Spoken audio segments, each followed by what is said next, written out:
Firstly, good afternoon. You would have seen from the programme that my name isn't on it.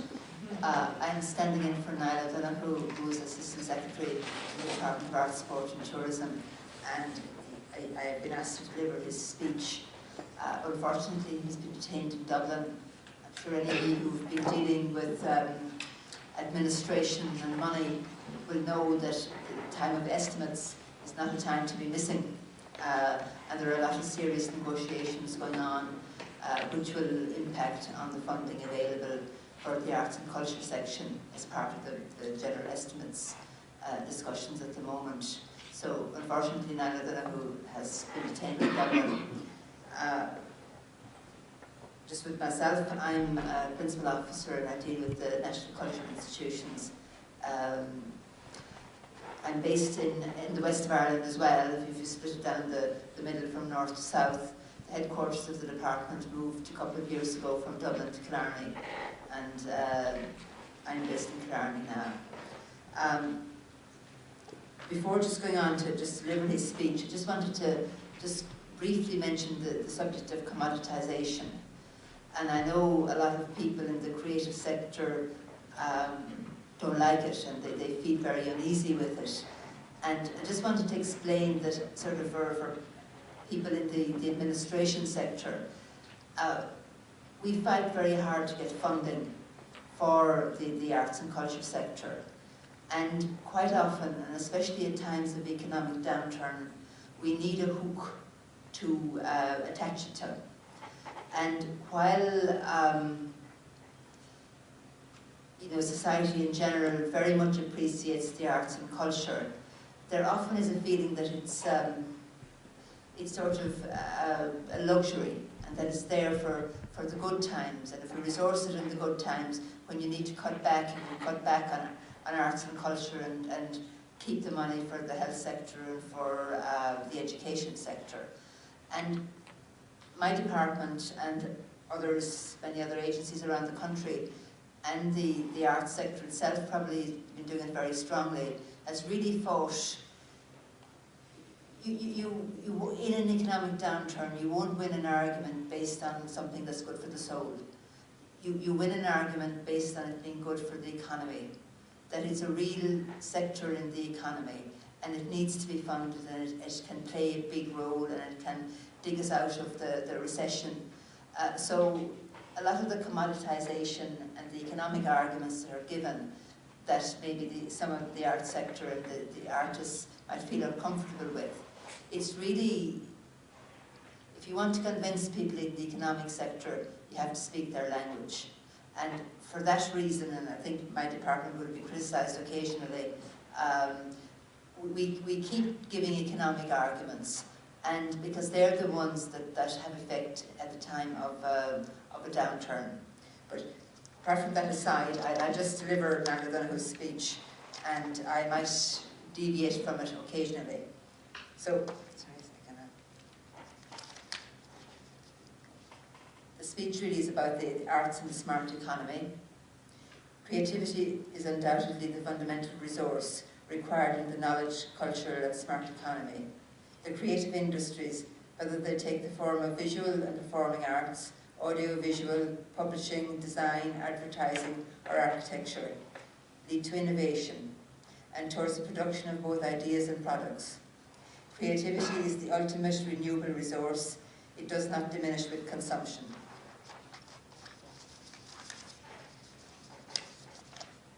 We should look more to our artists to help us achieve this. Artists constantly increase their skills, collaborate effectively, whether through materials or through partnerships. They broaden their vision and simply they create continuously. They are smart. They combine tradition with the advent of each new technology. They are in fact about tradition, translation, transmission. The sector provides natural alliances between education and culture, and is uniquely positioned to lead, to contribute to, and to enhance the smart economy.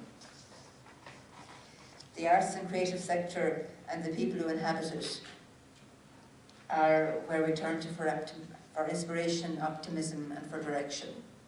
The sector focuses on the needs and wants of the consumer and importantly, it finds and uses efficiencies. In terms of innovation, each artist is in fact an entrepreneur. Entrepreneurs need to search for the sources of innovation, and they need to know and apply the principles of successful innovation. Crucial to any recovery and sustainability is the willingness to improve and pursue new opportunities. Ireland is ideally placed, with its reputation for creative thinking, to ensure what we offer more than anywhere else is diverse and a different experience.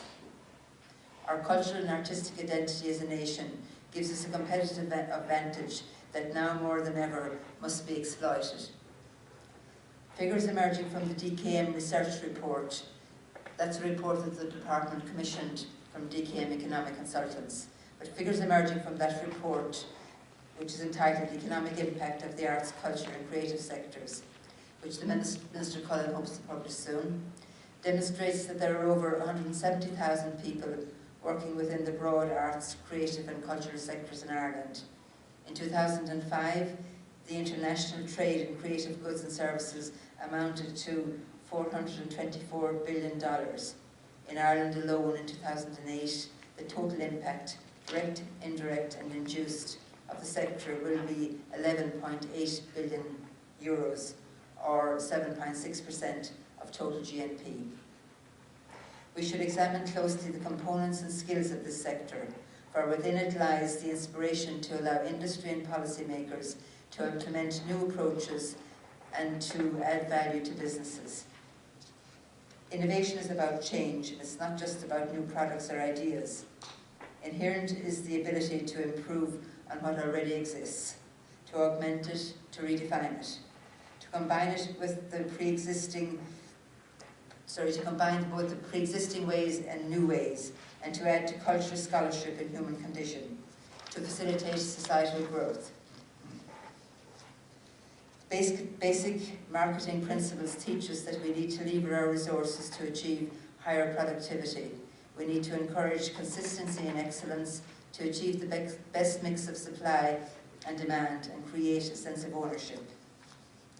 The UN Creative Economy Report in 2008 underlines the skill set of the creative workforce, which, and I quote, has the highest level of education and good knowledge and skills to make use of new ICT tools and the emergence of business models. Industrialists are becoming more aware of the importance of developing skills that combine creativity, art and business. Artists critically question. They see things from a different perspective. They're visionary. Their innovative practices deepen their relevance to supporting creativity and in turn provide springboards for next generation methodologies for science and technologies. We need to adopt their flexible and creative thinking. Just going on now to the arts and our reputation. And sometimes we mightn't fully value our reputation in this sphere, but I think it's something that many countries would give their eye teeth for. So, arts and our reputation. Arts are critically important to Ireland's distinctiveness and to our validity. We only have to look at our success internationally to see arts' contribution to both economic and social capital. This year alone saw, for example, Irish writers Colin Tobin, Eda Loughlin and William Trevor make the long list for the Man Booker Prize. Seamus Heaney winning the David Cohen Prize for Literature. Grafton Architects named as finalists for the European Union Prize for Contemporary Architecture. Martin McDonagh winning a BAFTA award for Best Original Screenplay in film in Bruges. Sebastian Barry in the news for winning the Costa Book of the Year award. Gabriel Byrne and Colin Farrell winning the Golden Globe Awards. Martin McDonagh and Steph Green nominated for Oscars. Brian Friel at the Gay Theatre winning a Herald Angel Award at the Edinburgh International Festival. Brendan Gleeson and Darla Walsh winning Emmy Awards on the 20th of September. Just last week, Colin McCann's latest novel, Let the Great World Spin, won this year's National Book Awards in the USA. Over 500,000 people globally saw Culture Ireland supported artists in 2008. and Galway's Drood staged 3 plays worldwide last week, and Gary Hines is, of course, a Tony winner in a one-woman theatrical tour de force. And even this morning on the radio, there was mention of the cartoon Granny Grimm being shortlisted. So it's a continual thing, and we certainly punch very much above our weight in this.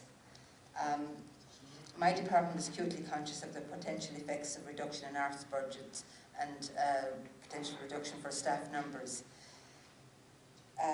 Minister Cullen will continue to campaign for the Arts Council's budget and for the retention of the Artist Tax Exemption Scheme and the further promotion of Ireland's artistic activity abroad by Culture Ireland. It is our duty to preserve and protect our natural cultural heritage. Just on the national cultural institutions, I suppose when those are mentioned, like we're thinking of the National Museum, the National Library, the National Archives, the National Gallery, National Concert Hall, etc. And we're lucky in this country to have a body of national cultural institutions which have survived even through times of stringency and have continued to deliver services on an outstanding standard. Within the department, they're my own specific area of responsibility, and they form the bedrock for artistic spirit. And amongst these institutions are what we call the collecting institutions: the National Gallery of Ireland, the National Library, the National Museum, the Chester Beatty Library, the Irish Museum of Modern Art, and the Crawford Art Gallery, Cork. They house, preserve, and continue to grow the national collections. They're a core part of the national patrimony. The objects and treasures in our possession are displayed and interpreted for the public and for visitors free of charge. The collections are educational as well as aesthetic. They tell a story as well as inspiring a vision of continuing creative endeavour and excellence.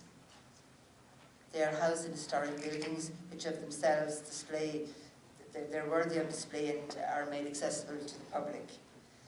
And the National Cultural Institutions, they have over 3 million visitors a year, and they have more customers combined than or visitors than the Museum of Modern Art in New York.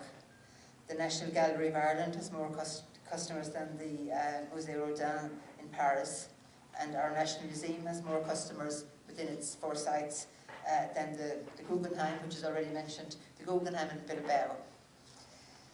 The National Archives of Ireland, I think maybe up to the advent of the web, etc., the archives probably would have been kind of more in the background. But the advent of the web and the ability to search databases has really now put it into the forefront.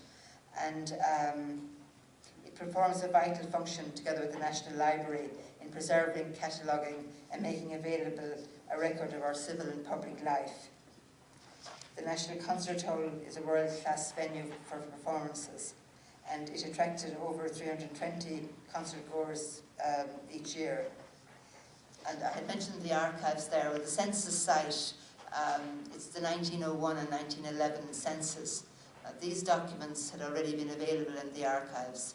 They had been available in hard copy, but they've recently been put on the web.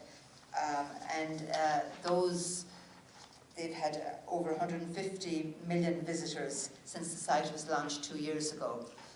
So it brings the archives and our records much more widely available, not alone to the Irish themselves here in Ireland, but also to the Irish diaspora. And I think that's something, even this evening, the Minister will be launching a phase of the Irish Genealogical Project, where records for part of Dublin and Kerry, the church birth, marriage and death records, will be available live and free through a system. So that's later this evening that will be launched, but it shows that the capacity for, I suppose as part of globalization, that these national treasures will be much more widely available and will themselves form a sort of a force to draw people into the country. The National Cultural Institutions are also an important component of Ireland's tourism product. They create employment and generate economic activity through cultural tourism and education. They offer high-quality destinations for our visitors. The visitor numbers for the institutions, particularly over the last 2 years, is evidence of the continued importance of arts to people's lives. The tourism figures confirm that museums, cultural attractions and historic architecture score highest in how the cultural tourist creates an image of its destination. We continue to invest in these internationally important institutions so that they continue to flourish in a new economic environment which we are in at this stage. Government investment in the last 10 years has afforded the national cultural institutions the opportunity to catch up following many years of chronic underfunding. The cultural product offered by the NCIs is world-class, as evidenced by the variety of international awards. Public funding of 55 million has been allocated to the institutions in 2009, and they employ over 700 people. The Department of Arts, Sport and Tourism also provides financial and other support to other institutions. This broad family of institutions provides a vital platform for artistic creativity and collaborations. They have been exploring new paths for creativity. For example, we give funding to the Science Gallery in Trinity College, and the Science Gallery facilitates and promotes collaboration between art and science. And just this, this year, while the Science Gallery focuses mainly on sort of teenagers, we wanted them to focus, to do something for the younger children. So we gave them some additional funding for, I don't know if any of you got the opportunity to go to see Bubble. But Bubble was an exhibition some months ago. It was a great success. And its target, I suppose, was more the younger children, but I think it charmed both young and old. It was very, very successful. But as a science gallery, I think it's probably maybe slightly ahead of its time, to the extent that it sees very much the interlinking between science and art, and it's endeavouring to exploit that. Just to mention Culture Night.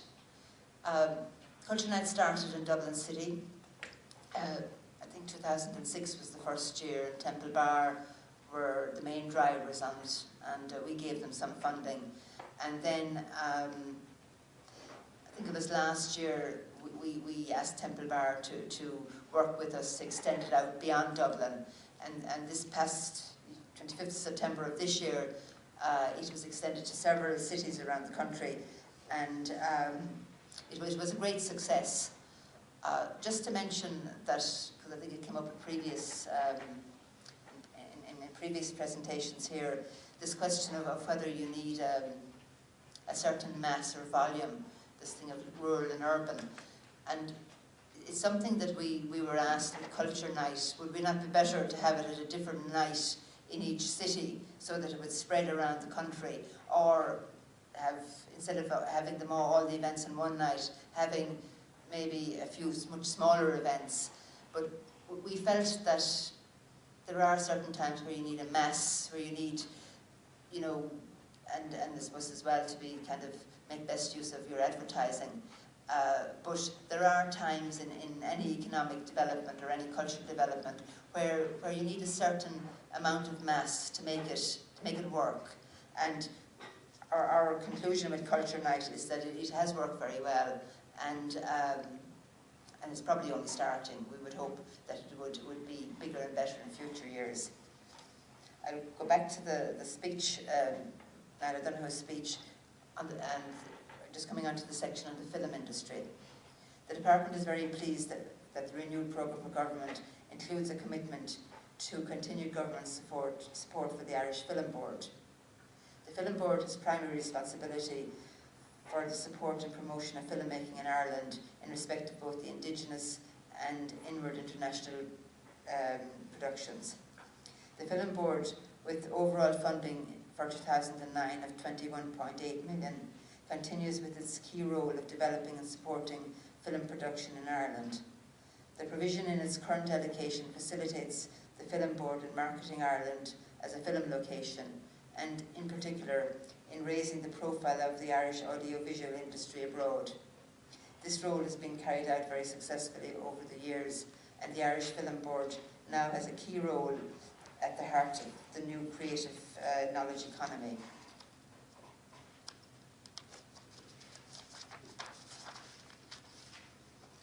The capital funding provided by the government to the Irish Film Board has ensured support to meet the demands of the industry in the areas of project and talent development, training, and indigenous film and television production. The funding enables the Film Board to fulfil its aim of sustained growth in the industry, increasing the number and quality of films produced in Ireland each year. In tandem with supports for the Film Board, the Department of Arts, Sport and Tourism primary operational role in supporting the film sector relates to the administration elements of Section 481 tax relief scheme. This scheme is kept under regular review in conjunction with the Film Board, and any enhancements necessary to retain or regain competitiveness are addressed and brought to the attention of the Minister for Finance as appropriate.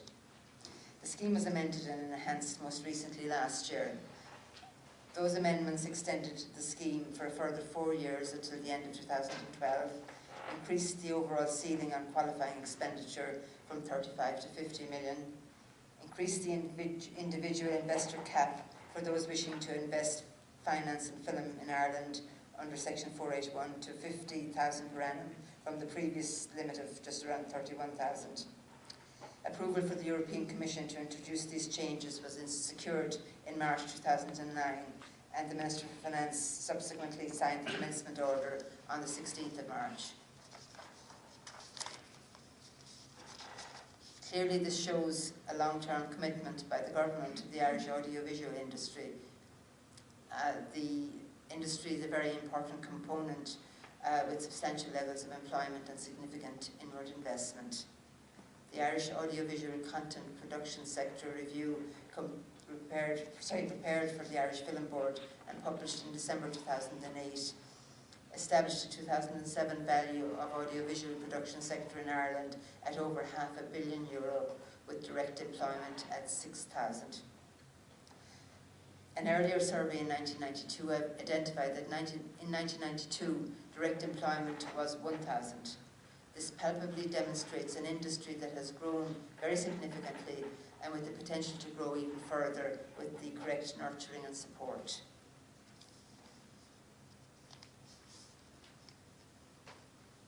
Again, on the employment front, this year, 2 projects alone, Leap Year with Amy Adams and Series 4 of The Tudors will have employed more than 3,600 people between crew, casts and extras.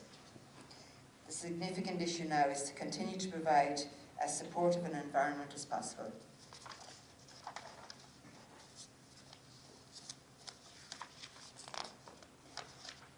Just finally move on to the question of tourism.